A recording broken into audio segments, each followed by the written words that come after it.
Love you പറഞ്ഞാൽ തിരിച്ചു പറയണ്ടേ?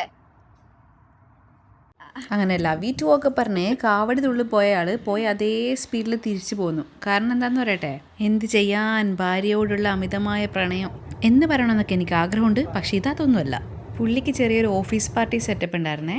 അതാണെങ്കിൽ വീട്ടിൽ നിന്ന് ഒരു 4-4.5 മണിക്കൂർ ഡ്രൈവ് ചെയ്തിട്ട് പോകണമായിരുന്നു.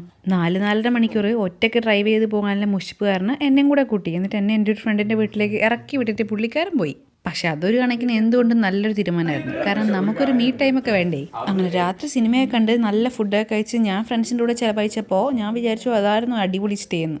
പക്ഷേ പിറ്റേന്ന് വന്നപ്പോഴായിരുന്നു ആ നഗ്ന സത്യം ഞാൻ മനസ്സിലാക്കിയത്. പുള്ളി ഇവിടെ നിന്ന് താമസിച്ചുകൊണ്ടിരുന്നത് ഒരു പാലസ് പോലത്തെ സെറ്റപ്പിലായിരുന്നു എന്നേ.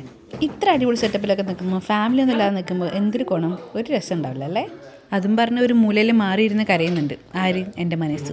കാരണം ഇത്ര നല്ല സ്റ്റേ എക്സ്പീരിയൻസ് ചെയ്യാൻ പറ്റാത്തതിൻ്റെ ഖേദം ഞാൻ അങ്ങനെ അങ്ങ് പ്രകടിപ്പിക്കണ്ടേ. പിന്നെ സാരല്ല അമ്മണിയെ പായ അങ്ങോട്ട് മടക്കിക്കൊള്ളിന്ന് ഞാൻ എന്നോട് തന്നെ പറഞ്ഞിട്ട് ഞങ്ങൾ അവിടെ നിന്ന് ഇറങ്ങി.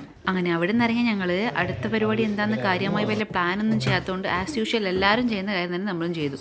ഷോപ്പിംഗ്. എനിക്ക് വീട്ടിലേക്ക് വേണ്ടിയിട്ട് കുറച്ച് ക്യൂട്ടായിട്ടുള്ള പാത്രങ്ങളും അതുപോലെ ഡെക്കോർ സാധനങ്ങളൊക്കെ മേടിക്കണമെന്ന് ആഗ്രഹം ഉണ്ടായിരുന്നേ. അതിനുവേണ്ടി നമ്മൾ ഡൺലം എന്ന് പറഞ്ഞ സ്ഥലത്താണ് ആദ്യം പോയത്. അങ്ങനെ അവിടെ ചുറ്റി നടന്ന് കണ്ട് നമുക്ക് വേണ്ട കുറച്ച് സാധനങ്ങളൊക്കെ എടുത്ത് അവിടെ നിന്ന് ഇറങ്ങി. ശേഷം നമ്മൾ ട്രെൻഡം ഗാർഡൻസിൽ പോയി. അവിടെ പ്രത്യേകിച്ച് നമുക്കൊന്നും ചെയ്യാനും മേടിക്കാനൊന്നും ഉണ്ടായിരുന്നില്ല. കാരണം അവിടെയുള്ള എല്ലാ സ്ഥലത്തിനും ഒടുക്കത്തെ പൈസയായിരുന്നു. അതുകൊണ്ട് തന്നെ ആസ് യൂഷ്വൽ എല്ലാ മലയാളികളും ചെയ്യുന്ന കാര്യം തന്നെ നമ്മൾ ചെയ്തു. എല്ലാ കടലിലും കയറി വെറുതെ പ്രൈസൊക്കെ നോക്കിയിട്ട് പുറത്തിറങ്ങി. അങ്ങനെ വെറുതെ നടന്ന് അന്നത്തെ ദിവസം വിജയകരമായി പാഴാക്കിയിട്ട് നമ്മൾ വീട്ടിൽ പോയി.